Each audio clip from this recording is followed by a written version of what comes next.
ছেলে এক মাংসের ফ্যাক্টরিতে কাজ করত। একদিন সেই ছেলেটি ফ্যাক্টরি ছুটি হওয়ার কয়েক মিনিট আগে মাংসগুলোকে রাখার জন্য হিমাগারে প্রবেশ করলো। এমন সময় দুর্ভাগ্যবশত হঠাৎ করে হিমাগারের গেট বাহির থেকে লক হয়ে গেল। তখন সেই ছেলেটি অনেক চিৎকার চেঁচামেচি করলো, কিন্তু কোনো লাভ হলো না, কারণ ততক্ষণে ফ্যাক্টরির সমস্ত লোকেরা কাজ শেষ করে বেরিয়ে গেছে। এদিকে হিমাগারের প্রচন্ড ঠান্ডার কারণে সেই ছেলেটির শরীর জমে যেতে আরম্ভ করলো। ছেলেটি তখন ভেবেই নিল যে আজই তার জীবনের শেষ দিন। কিন্তু এমন সময় অপ্রত্যাশিতভাবে সেই হিমাগারের দরজা খুলে একজন সিকিউরিটি গার্ড তাকে উদ্ধার করলো। তখন সেই ছেলেটি আশ্চর্য হয়ে সিকিউরিটি গার্ডকে জিজ্ঞেস করলো, চাচা, এই অসময়ে আপনার তো এখানে আসার কথা না, তাহলে আপনি কিভাবে এখানে আসলেন? তখন সেই সিকিউরিটি গার্ড বলল, বাবা শোনো, আমি এই ফ্যাক্টরিতে 20 বছর যাবত চাকরি করি, কিন্তু তোমার মতো একজন মানুষও আমি পাইনি। তুমি প্রত্যেকদিন ফ্যাক্টরিতে ঢোকার সময় আমাকে একটা সালাম দাও, আবার বের হওয়ার সময় আর একটা সালাম দিয়ে বের হও। আজ সকালবেলা ঢোকার সময় তুমি সালাম দিয়েছো,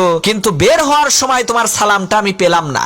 এই রকম তো কখনো হয় না। তাই আমি চিন্তা করলাম নিশ্চিত তুমি এই ফ্যাক্টরির ভেতরেই আছো। তাই আমি তোমাকে খোঁজা আরম্ভ করলাম। খুঁজতে খুঁজতে এসে দেখি তুমি এইখানে আছো।